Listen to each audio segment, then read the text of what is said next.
Nous arrivons maintenant à l'analyse des bonnes pratiques. Lorsque vous disposez de votre sélection finale de bonnes pratiques, vous devez les analyser et en extraire l'information la plus pertinente afin d'élaborer des messages clairs et concis et des recommandations concrètes à l'intention de vos groupes cibles.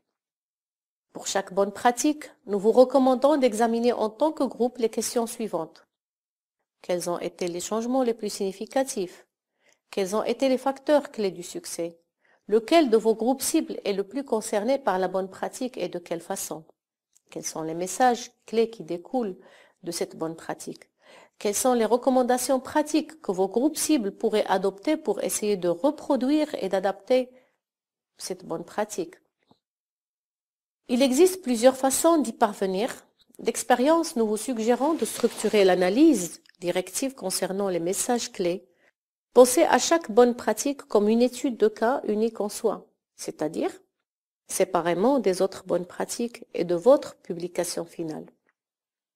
Pour vous concentrer sur votre message, les questions suivantes qui seront examinées conjointement avec votre comité peuvent vous aider.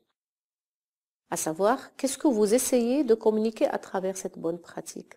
L'étude de cas de cette bonne pratique transmet-elle concrètement ce message? Suffisamment? Ou devez-vous ajouter davantage d'informations? S'agit-il d'un message positif et constructif? Essayez d'imaginer si votre groupe cible lisait l'étude de cas de cette bonne pratique, quelle serait sa réaction? Autrement dit, vos messages clés doivent décrire les changements que les groupes cibles concernés devraient réaliser et doivent se conformer fidèlement à l'étude de cas. Conseils sur la formulation de recommandations de vos messages clés qui ont expliqué le type de changement qui devrait se produire. À présent, vos recommandations doivent fournir quelques informations positives, utiles et constructives sur la façon dont le groupe cible peut atteindre cet objectif. Il importe d'établir clairement qui est responsable de ces changements. Pour formuler les recommandations, il peut être utile de vous mettre à la place du groupe cible et de vous demander à quels obstacles ou difficultés pourrait-il être confronté lorsqu'il tentera de reproduire ou d'adapter cette pratique? Comment ces obstacles pourraient-ils être surmontés?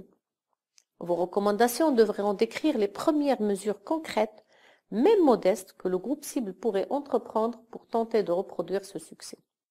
Vous pouvez ensuite partir de là et proposer d'entamer des mesures progressives pour parvenir au changement global.